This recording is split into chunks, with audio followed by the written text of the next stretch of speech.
अस्सलामुअलैकुम स्टूडेंट्स, उम्मीद है कि आप लोग खैरियत से होंगे। जैसा कि आप लोग जानते हैं कि हम लोगों ने लास्ट टाइम जो है वो चैप्टर नंबर 14 का लेक्चर नंबर 7 किया था, जिसमें हमने मैग्नेटिक फ्लक्स के बारे में और इसके अलावा इलेक्ट्रोमैग्नेटिक इंडक्शन के बारे में स्टडी किया था। ठीक है, और आज हमने उसी के लॉज यानी कि laws of electromagnetic induction discuss करना है।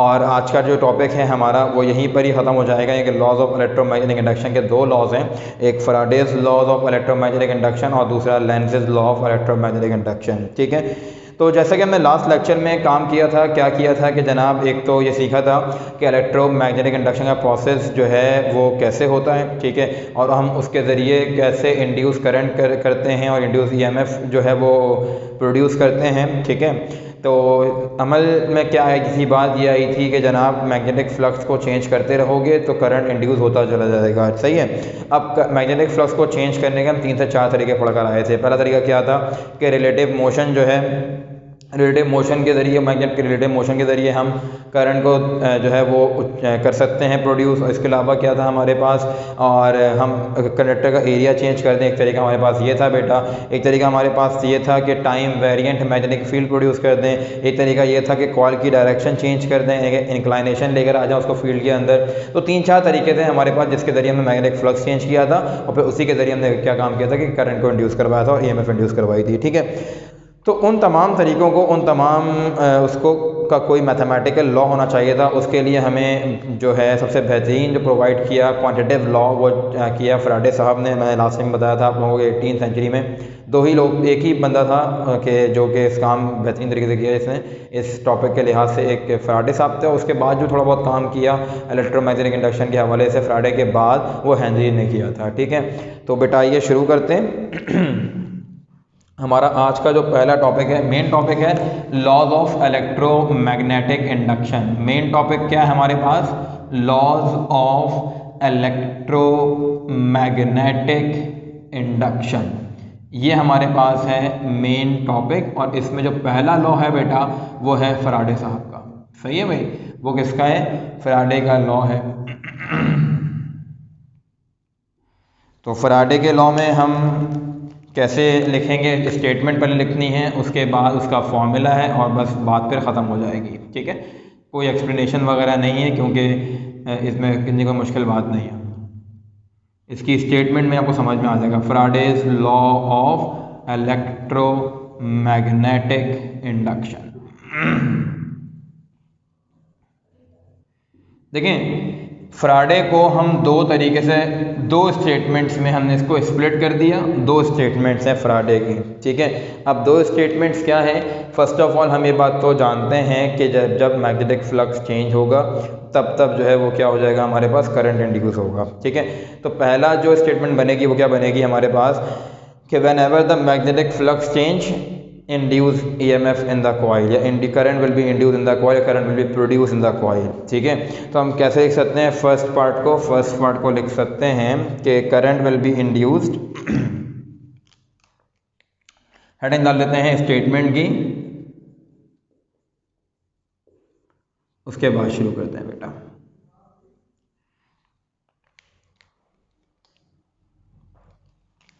फर्स्ट पार्ट की हेडिंग डाल के काम शुरू करते हैं। फर्स्ट पार्ट में कहते हैं आपसे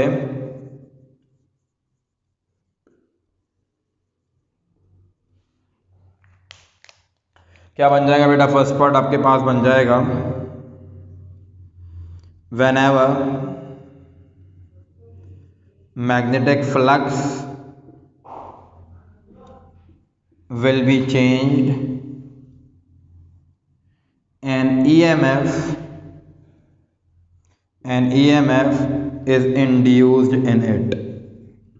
पहला पार्ट तो बेटा क्या हो गया कि जब भी आपके पास मैग्नेटिक फ्लक्स चेंज होगा हमारे पास EMF इंड्यूस हो जाएगी। ये था पहला पार्ट, और ये हम जानते हैं ये बात। ये हमें कॉन्सेप्ट दिया किसने था, ये कॉन्सेप्ट हमें दिया था फैराडे साहब ने। ठीक है, when ever magnetic flux will be changed, magnetic flux कर लेते हैं बेटा, इसको फ्लक्स लिखना हम भूल गए थे, कोई बात नहीं, लिख लेते हैं magnetic flux will be changed and EMF is induced in it. ठीक है। ईएमएफ जो है ऐसे कर लो कि an EMF is induce in the coil या इन द कंडक्टर या इन द वायर, कुछ भी कर सकते हैं, इन द कॉइल। ठीक है, समझ आ गई बात। मैंने बताया था magnetic flux will be change and EMF is induce in the coil. ठीक है, दूसरा पार्ट क्या था कि magnetic flux is direct and EMF and induce EMF is directly proportional to the rate of change of magnetic flux. ठीक है, दूसरा part हमारे पास क्या था कि जितनी तेज़ी से तुम मैग्नेटिक फ्लक्स को with respect to time change करते जाओगे उतना ज़्यादा तुम्हारे पास करंट या यूँ समझ लो कि ईएमएफ इंड्यूस होती चली जाएगी। ठीक है, और जितनी ज़्यादा ईएमएफ इंड्यूस होगी उतना ज़्यादा करंट प्रोड्यूस होगा, हम एक बात जानते हैं। ठीक है भाई, तो दूसरा पॉइंट क्या लिखेंगे, एन इंड्यूस ईएमएफ या इंड्यूस करंट, दोनों बातें ठीक हैं। An induced EMF is directly proportional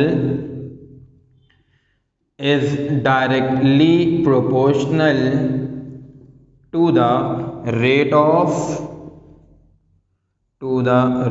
of change of magnetic flux in the coil, rate of change of magnetic flux in the coil। समझ आई बात ये वाली? दो तरीके, क्या दो तरीके कि हम ये बात जानते हैं कि जब भी किसी कॉइल में या जब भी किसी सेटअप के अंदर तुमने या मैग्नेटिक फील्ड में तुमने कंडक्टर रखा हुआ है तो उसमें करंट प्रोड्यूस नहीं होगा, उस वक्त तक नहीं होगा जब तक तुम उसका मैग्नेटिक फ्लक्स चेंज नहीं करवाते। तो पहला पार्ट ही स्टेटमेंट का ये है कि when ever the magnetic flux will be change and EMF is induce in the coil, कि जब भी किसी मैग्नेटिक फील्ड में कंडक्टर या वायर या कॉइल व्हाटएवर जो भी रखा हुआ है, ठीक है, उसके अंदर जब तुम उस मैग्नेटिक फील्ड का जो अप्लाइंग मैग्नेटिक फील्ड है उसका तुम मैग्नेटिक फ्लक्स चेंज करवाओगे तो उस कंडक्टर में जैसे पहले से कोई करंट या उस कॉइल में पहले कोई करंट मौजूद नहीं था उसमें करंट प्रोड्यूस होना शुरू हो जाएगा। करंट प्रोड्यूस कैसे होगा कि पहले ईएमएफ इंड्यूस होगी। ठीक है, ईएमएफ प्रोड्यूस होगी। ईएमएफ इंड्यूस होने के बाद एक क्लोज सर्किट होना चाहिए, जब क्लोज सर्किट होगा तो उसमें करंट फ्लो करना शुरू हो जाएगा। ठीक है, तो ये तो पहला पार्ट हो गया। फिर कहते हैं कि टाइम के रिस्पेक्ट से तुम जितना ज़्यादा फ्लक्स चेंज करते रहोगे उतनी ज़्यादा ईएमएफ इंड्यूस होती चली जाएगी।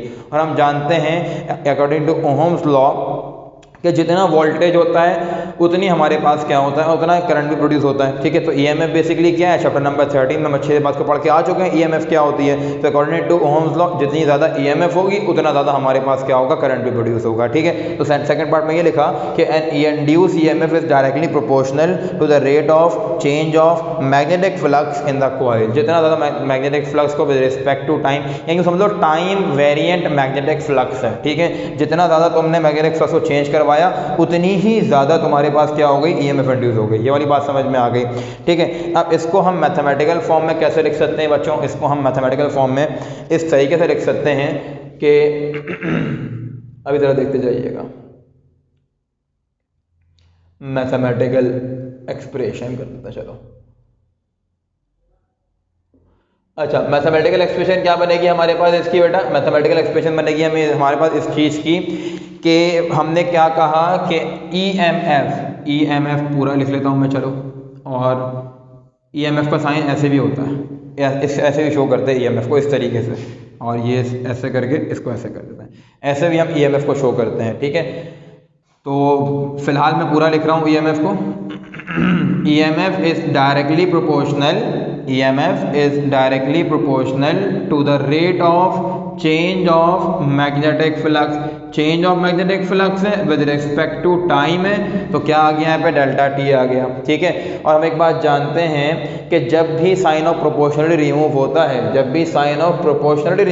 है, it will substitute by a constant. तो यहाँ पर जो कांस्टेंट लगेगा बेटा हमारे पास वो क्या लगेगा, वो लग जाएगा -n delta phi m over delta t is the formula according to Faraday's law of electromagnetic induction to find out the EMF of the coil। समझ आ गई बात ये वाली? ठीक है, ये तो हो गया तुम्हारे पास नेगेटिव साइन आ गया। अब n तुम्हारे पास क्या चीज़ है, तुम यहाँ पे क्या लिखोगे, where n where n is the number of turns, where n is the number of turns of the coil, कि एक टर्न पे जो है वो कितने, एक कॉइल पे जो है वो वायर के कितने टर्न है, कितनी बार आपने ऐसे ऐसे करके उसको लपेटा हुआ है, तो नंबर ऑफ टर्न होगा। और नेगेटिव साइन क्यों लगा हुआ है, एंड नेगेटिव यहाँ लिख देता हूँ कि negative sign is due to the Lenz's law. ये किस लिए होता है भाई, लेंजेस लॉ की वजह से आता है। अब लेंजेस लॉ क्या है, क्यों आता है नेगेटिव साइन, जब लेंजेस लॉ पढ़ेंगे तो तब बता देंगे आपको लेंजेस लॉ की वजह से क्यों आया। ठीक है, यहाँ पर फैराडे लॉ की स्टेटमेंट हो गई। ठीक है, इसकी मैथमेटिकल फॉर्म हो गई, बता दिया, एक्सप्लेन भी कर दिया पूरा का पूरा। ठीक है, तो इसका आप लोग स्क्रीनशॉट लीजिए बेटा 1 मिनट के अंदर, फिर उसको हम सेकेंड जो है अपना लॉ लेंजेस वो शुरू करते हैं।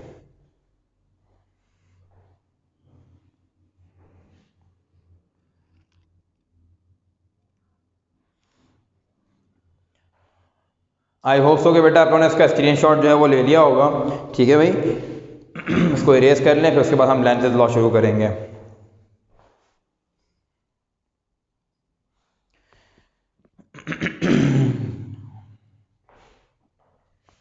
Lenz's law of electromagnetic induction.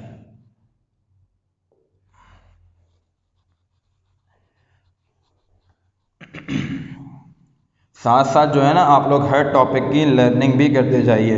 हफ्ते में आपको 2 या 3 लेक्चर्स मिलते हैं, तो बेहतर है कि उसकी साथ साथ लर्निंग भी अगर होती रहेगी तो बहुत अच्छा हो जाएगा मामला आप लोगों के लिए बेटा।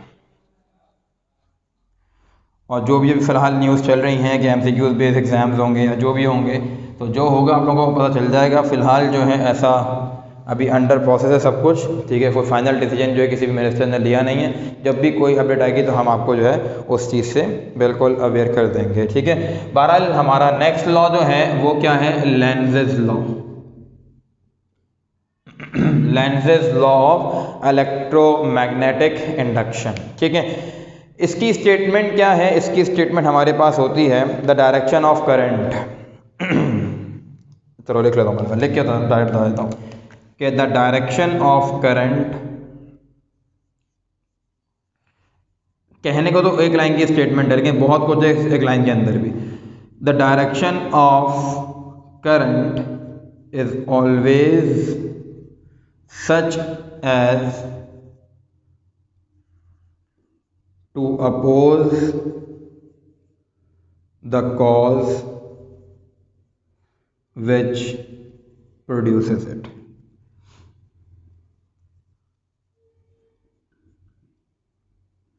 अगर इसका इस स्टेटमेंट के लिहाज से लॉ देखा जाए तो जो चीज़ करंट को प्रोड्यूस कर रही है उसकी डायरेक्शन करंट के अपोजिट होती है। सही है, कहने का मकसद ये है। इस एक लाइन से बात वाजे नहीं होगी। ठीक है, जब इस एक लाइन से बात वाजे नहीं होगी तो हमें इसकी एक पूरी इसके एक्सप्लेनेशन चाहिए हमें। ठीक है ना, अब एक्सप्लेनेशन क्या होगी हमारे पास, तो आइए बेटा देखते हैं एक्सप्लेनेशन को हम किस तरह डिफाइन कर सकते हैं। ठीक है, देखें एक्सप्लेनेशन में मैं आप लोगों को जो बात लिखवाऊंगा वो बिल्कुल आपने एग्जैक्ट लिखनी है।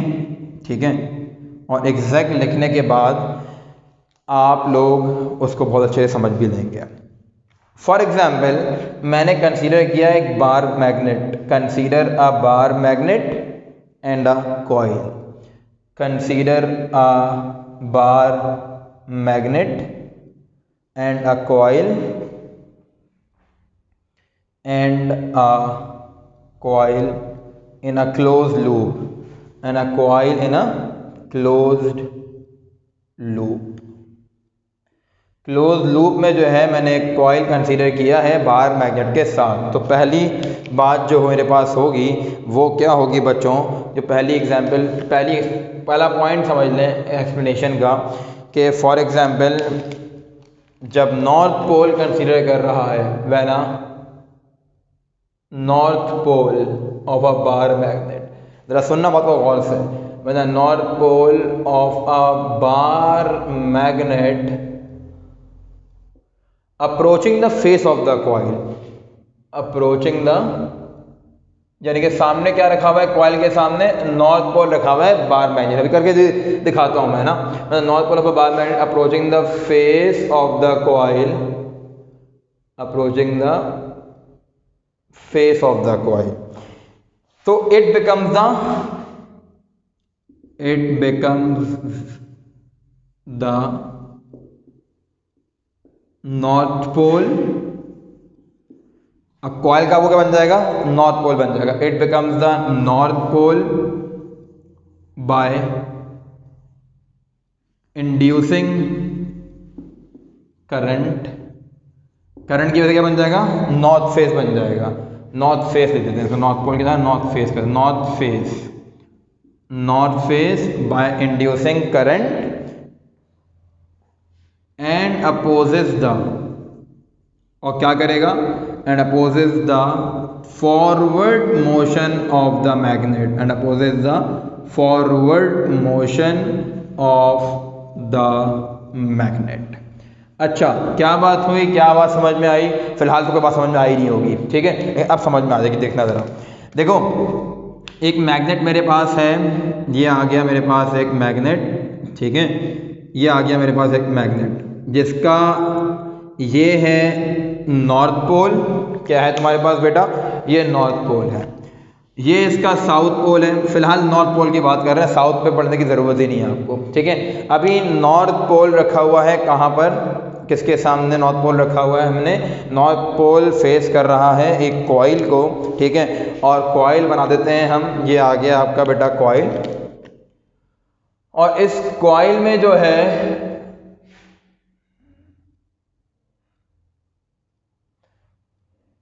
ये कॉइल आ गया, ठीक है। अच्छा, it become the north face by inducing current. एक लाइन लिखना हम भूल गए यहाँ पर, वो था कि in anticlockwise direction, by inducing current in anticlockwise direction, in anticlockwise direction. ये इस करके तो बाहर ले देता हूँ यहाँ पर, इन एंटी क्लॉकवाइज डायरेक्शन,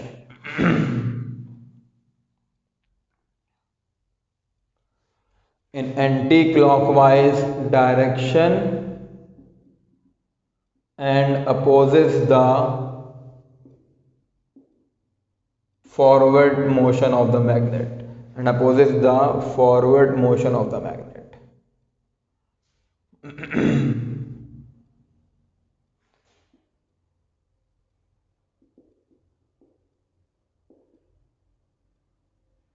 ये आ गया बेटा, ठीक है। अब फर्ज कर लो कि इस कॉइल में जो है, अब हुआ क्या, जब मैंने नॉर्थ पोल रखा, ठीक है, और उसको मैं इसकी तरफ लेके आ रहा हूँ, अप्रोच करा रहा हूँ, मतलब इसकी तरफ लेके आ रहा हूँ, ठीक है ना, कॉइल की तरफ लेके आ रहा हूँ, तो एरो की डायरेक्शन हो गई, मैं कॉइल को लेकर आ रहा हूँ इसकी तरफ, यानी नॉर्थ पोल रखा हुआ है कॉइल की तरफ, ठीक है। तो अब होगा बेसिकली क्या कि फर्ज कर लो कि ये तुम्हारे पास आ गया एक क्लोज्ड लूप, ठीक है। क्या आ गया मेरा बेटा, ये क्लोज लूप आ गया। हमने नीचे क्या लगाया हुआ है, एक गैल्वेनोमीटर लगाया हुआ है करंट के फ्लो को देखने के लिए।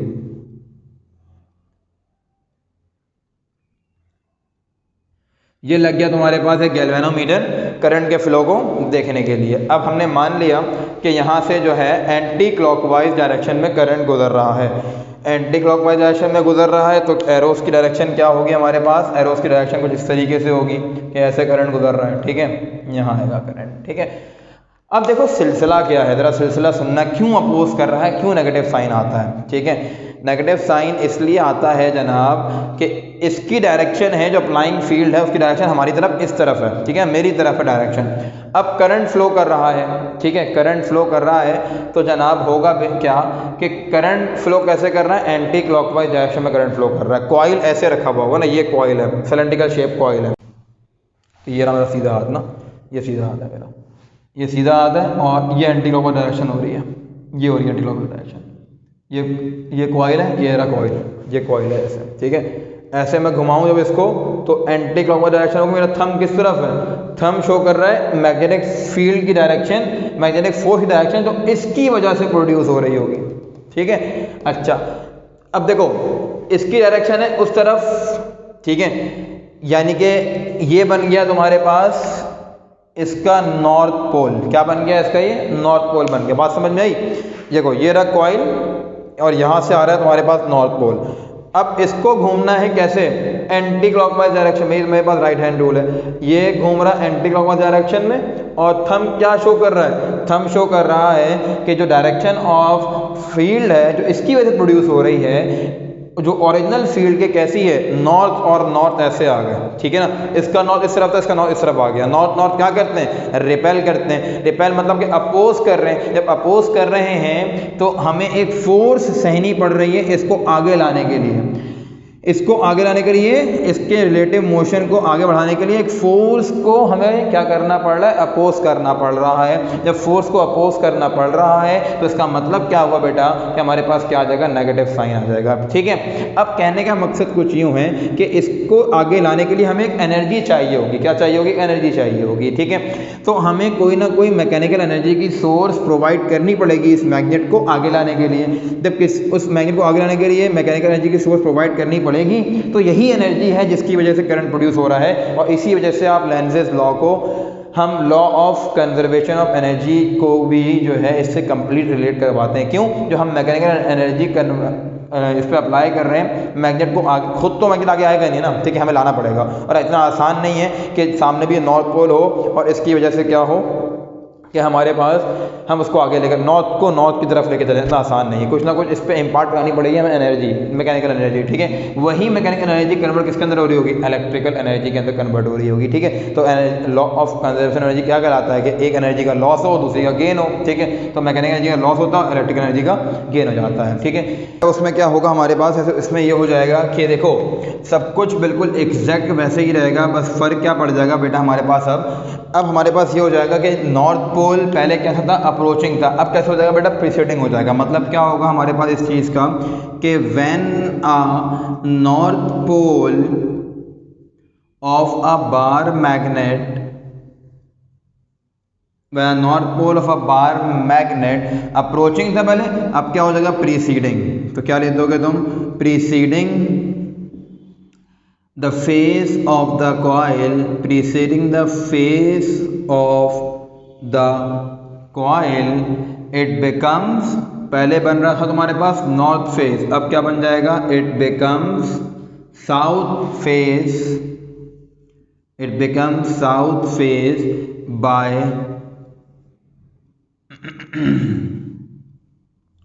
inducing current in clockwise direction, by inducing current. पहले एंटी क्लॉकवाइज था, अब मेरा बेटा क्या हो गया, क्लॉकवाइज डायरेक्शन हो गया, क्लॉकवाइज डायरेक्शन। अच्छा, पहले कर रहा था फॉरवर्ड मोशन को अपोज, अब क्योंकि अब हो गया प्रीसीडिंग, नॉर्थ पोल उस तरफ जा रहा है ना, जब नॉर्थ पोल उस तरफ जा रहा है तो पीछे जा रहा है। अब पहले फॉरवर्ड, पहले आगे आ रहा था तो फॉरवर्ड मोशन को अपोज कर रहा था, अब कहाँ जा रहा है, बैकवर्ड मोशन पे जा रहा है। Direction of the and opposes the backward motion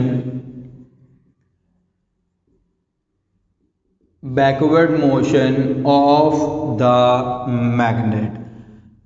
समझ आई बेटा बात। ये तुम्हारे पास नॉर्थ पोल को तुम लेके जा रहे थे आगे की तरफ, अब तुम नॉर्थ पोल को कहाँ लेके जा रहे हो, पीछे की तरफ लेके जा रहे हो। जब तुम नॉर्थ पोल को पीछे की तरफ लेके जा रहे हो, ये तुम्हारे पास आ गया बेटा मेरा मैग्नेट आ गया, ठीक है। वैसे ही मैग्नेट तुम्हारे पास है नॉर्थ और साउथ पोल, तो ये तुम्हारे पास हो गया बेटा नॉर्थ पोल और पीछे वाला कौन सा था, साउथ पोल था, ठीक है। तो तुम अब इसको लेके जा रहे हो बैकवर्ड डायरेक्शन में, यानी कि पीछे लेके जा रहे हो। अब तुम पीछे लेके जा रहे हो जब पीछे लेके जा रहे हो तो क्या होगा, ये तुम्हारे पास आ गया कॉइल जो कि पहले भी मौजूद था, अब दोबारा मौजूद हो गया, ठीक है। ये आ गया कॉइल, ठीक है बेटा। जब कॉइल आ गया तो इसमें नंबर ऑफ टर्न्स भी होंगे, ये हो गए नंबर ऑफ टर्न्स, ये नंबर ऑफ टर्न्स आ गए बेटा। अच्छा, अब इसको करना है तुम्हें क्या, कंप्लीट सर्किट बनाना है ना, इसको क्लोज सर्किट बनाना है। तो ये बन गया तुम्हारे पास बेटा क्लोज सर्किट, और क्लोज सर्किट में क्या लगा हुआ है, गैल्वेनोमीटर लगा हुआ है, ठीक है। ये आ गया तुम्हारे पास गैल्वेनोमीटर। समझ आई बात। अब पहले करंट था एंटी क्लॉकवाइज डायरेक्शन में, अब करंट कैसा हो जाएगा, क्लॉकवाइज डायरेक्शन के अंदर। कैसा हो जाएगा बेटा, क्लॉकवाइज डायरेक्शन के अंदर हो जाएगा। ये देखो पहले हम क्या कर रहे थे, पहले हम ये कर रहे थे कि हमने कॉइल ऐसे रखा हुआ था और करंट जा रहा था एंटी क्लॉकवाइज डायरेक्शन में, मैग्नेटिक फोर्स की डायरेक्शन उस तरफ थी।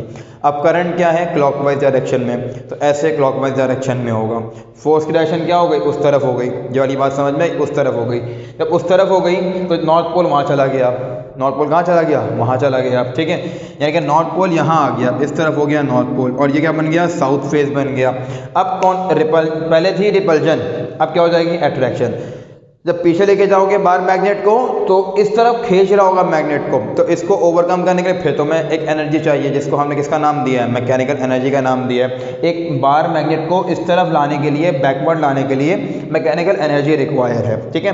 तो यहाँ ला रहे होगे तो फोर्स ऑफ अट्रैक्शन बीच में आ जाएगी, फिर डायरेक्शन कैसी हो गई, अपोजिट हो गई। जब डायरेक्शन अपोजिट हो गई तो हम क्या लगाते हैं, Therefore negative sign is applied in Lenz's law. Negative sign लगता है किसके अंदर बेटा, लेंजेज लॉ के अंदर। सही है भाई, मैंने बात ये भी समझा दी, ये भी समझा दी।